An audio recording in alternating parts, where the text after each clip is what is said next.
पाहताय खरा सामना न्यूज, माध्यम डिजिटल, बातमी अस्सल। राज्य उत्पादन शुल्क विभागाचे जळगाव जिल्हा अधीक्षक डॉक्टर वी.टी. भुकन यांच्या मार्गदर्शनाखाली जिल्हाभर अवैध दारू विक्रेत्या विरोधात मोठी धडक मोहीम राबवण्यात आली। यात लाखो रुपये किमतीचे दारू रसायन नष्ट करणारे सुमारे 44,75,000 रुपयांचा मुद्देमाल जप्त करण्यात आलाय। सदर कारवाईचे जिल्ह्यात स्वागत होत असून या कार्यामध्ये असेच सातत्य असावे अशी अपेक्षा व्यक्त केली जाते। जिल्हा अधीक्षक डॉक्टर वी.टी. भुकन यांच्या मार्गदर्शनाखाली भरारी पथकाचे निरीक्षक अशोक तारू, दुय्यम निरीक्षक योगेश सूर्यवंशी, चोरवड सीमा तपासणी नाक्याचे दुय्यम निरीक्षक देवेंद्र सूर्यवंशी, नरेंद्र पाटील, राहुल सोनवणे, विठ्ठल हटकर, नंदकिशोर पवार व गोकुळ अहिरे यांच्या पथकानं सदर कारवाईला अंजाम दिलाय।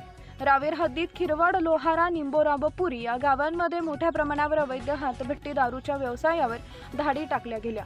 या कारवाईत हजारो लिटर दारूचे कच्चे रसायन नष्ट करून गुन्हे दाखल केले गेले। या कारवाईत 44,75,000 रुपयांचा मुद्देमाल जप्त केला। महाराष्ट्र दारूबंदी कलम 1999च्या कलम 93 नुसार ही कारवाई केली असून 2 पेक्षा अधिक गुन्हे दाखल असलेल्या आरोपींविरुद्ध उपविभागीय दंडाधिकारी यांनी 1 लाख रुपये किमतीचा चांगल्या वर्तवणुकीचा बंधपत्र घेतला आहे। त्यातून 8 लाखांचा निधी शासन जमा होणार आहे। या कारवाईचे संपूर्ण जिल्ह्यात कौतुक होत असून सदरच्या कारवाईत सातत्य असावे अशी मागणी होतीये। Subscribe now and press the bell icon. Never miss an update.